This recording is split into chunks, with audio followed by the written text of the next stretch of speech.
कुंभ की यादें अमर उजाला की सीरीज के अगले पड़ाव में हम हैं। आज हम काली सेना के संस्थापक स्वामी आनंद स्वरूप जी महाराज के पास आए हैं। हम जानेंगे कि पहला कुंभ उन्होंने कहाँ से शुरू किया। कुंभ की कुछ ऐसी यादें स्मृतियां जो अब तक भूली ना हो, उन विषयों को भी छुएंगे। हम उस विषयों पर भी चर्चा करेंगे कि आश्रम अखाड़े दोनों का समन्वय किस तरह बनेगा और आयोजन 27 का कैसे संपन्न होगा। धन्यवाद। अमर उजाला परिवार को बहुत आभार, धन्यवाद कि उन्होंने कुंभ के बारे में स्मृतियां चलाने का निर्णय लिया और ये एक अच्छी पहल है। हम पहला कुंभ हरिद्वार में ही 98 वाला जो कुंभ था वो मेरा पहला कुंभ था। वैसे तो उसके पहले भी मैंने कुंभ किया, लेकिन एज ए संत और ब्रह्मचारी के रूप में मैं पहला कुंभ 98 में किया। 98 का कुंभ और 2010 का कुंभ और 2019 का कुंभ, 3 कुंभ हमने हरिद्वार में देखे हैं। बाकी तो प्रयागराज में देखे हैं, नासिक में देखे हैं, उज्जैन में देखे हैं। लेकिन जो पहला कुंभ था 98 का, वो अद्भुत था संतों की दृष्टि से। यद्यपि वो तो युद्ध हो गया था अखाड़ों के बीच में आपस में, लेकिन फिर भी संतों की जो दृष्टि थी उस समय और संतों का की जो धमक थी शासन और प्रशासन पर, तब में और अब में जमीन आसमान का अंतर है। तब संतों में संत होते थे, प्रभावशाली होते थे और वो सत्ता के चाटुकार नहीं होते थे। आज संत जो है मैक्सिमम सत्ता के नजदीक हो गए, सत्ता के प्रभाव में हो गए। सत्ता जैसे चलाती है वैसा चलते हैं। पहले संत जैसा चलाते थे वैसी सत्ता चलती थी। 98 के कुंभ 2010 के कुंभ में मुझे याद है कि हम फर्जी शंकराचार्यों को लेकर के एक अभियान चला रहे थे।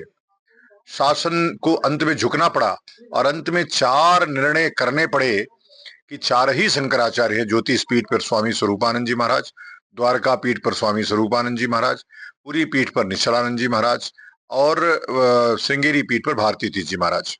और उस समय सबका समर्थन मिला। हरिगिरी जी महाराज और ज्ञानदास जी महाराज उस समय अखाड़ा परिषद के अध्यक्ष थे। उन्होंने गंगा को लेकर के एक अनशन का काम शुरू किया हर की पौड़ी पर।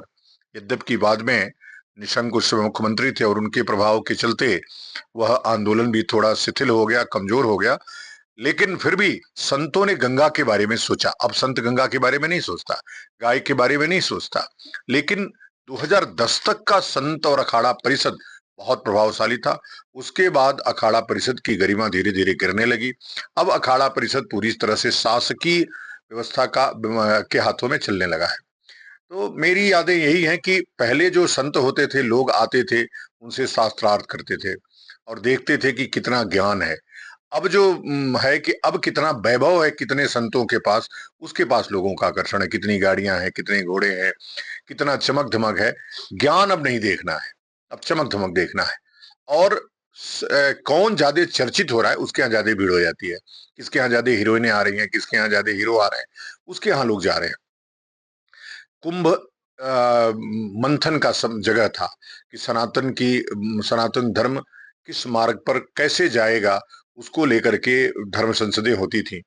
अब धर्म संसदें राजनीतिक हो गई। केवल विश्व हिंदू परिषद के धर्म संसद में लोग जा करके अपना अपना उपस्थिति दर्ज करा करके और कृतार्थ होते हैं, बाकी कोई निर्णय होता नहीं है।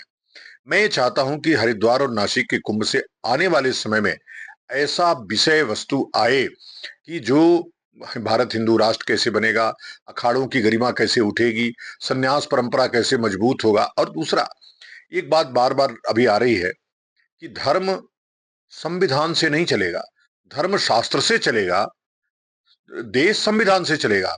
लेकिन संविधान में धार्मिक स्वतंत्रता का अधिकार है और धार्मिक स्वतंत्रता के अंतर्गत ही जो धर्म है वो धर्मशास्त्र से चलेगा।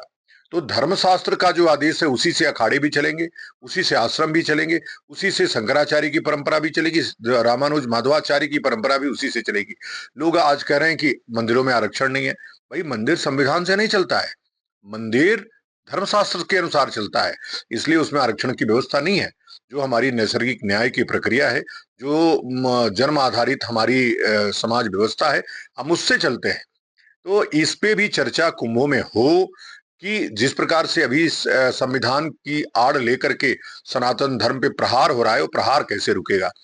लेकिन मुझे लगता है कि अभी अखाड़ा परिषद की स्थिति या चतुष्पीठों की स्थिति इतनी कमजोर कर दी गई है कि सरकार जो कहती है या आरएसएस जो कहता है उसी के इर्द गिर्द पूरा शासन तंत्र भी चल रहा है और धर्म पीठें भी चल रही हैं। मुझे छोड़ करके कोई भी इस प्रकार की बातें करने वाला व्यक्ति आपको नहीं मिलेगा जो धर्म के सिद्धांत को लेकर के या शास्त्र के सिद्धांत को लेकर के इतना सजग हो और इतना मुखर हो। स्वामी आनंद स्वरूप जैसे कि काली सेना के संस्थापक है, कई आंदोलन, धर्म संसद, कई बिंदुओं पर उन्होंने समय समय पर सवाल भी उठाए हैं।